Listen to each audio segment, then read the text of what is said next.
ताज्या बातमीनुसार IAS अधिकारी तुकाराम मुंढे यांना काही प्रमुख आरोपांबद्दल क्लीन चिट मिळालेली आहे. पण काही पार्श्वभूमी आणि प्रकरणाची स्थिती पुढीलप्रमाणे आहे.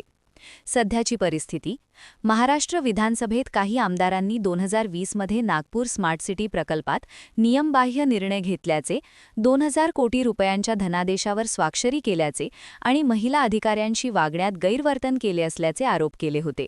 या आरोपांवर आर्थिक अनियमितता म्हणजे फायनान्शियल इररेग्युलॅरिटीज बाबतीत तपासणीनंतर मुंढे यांना क्लीन चिट मिळालेली आहे आणि सरकारने सांगितले की त्या संदर्भात गैरव्यवहार सिद्ध झाला नाही.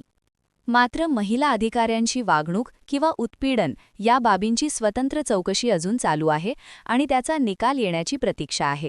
विरोधकांनी निलंबन किंवा कारवाईची मागणी केली होती, पण सध्या त्याचा ठोस निर्णय झालेला नाही. सरकारने चौकशी अहवाल येईपर्यंत वाट पाहण्याचा इशारा दिला आहे. महत्त्वाचे मुद्दे: आर्थिक गैरव्यवहाराच्या आरोपांमध्ये त्यांनी क्लीन चिट मिळवली आहे. इतर म्हणजे महिला उत्पीडन प्रकरणांची चौकशी चालू आहे. निलंबन किंवा त्यांच्याविरुद्ध लढा कसा वाढेल याचे अंतिम निर्णय अद्याप घडलेले नाहीत. जशी जशी अपडेट्स येतील तसा मी तुम्हाला कळवेल. तोपर्यंत आपल्या चॅनलला लाईक करा, सबस्क्राईब करा आणि हा व्हिडिओ आवडला असल्यास इतरांना शेअर करा.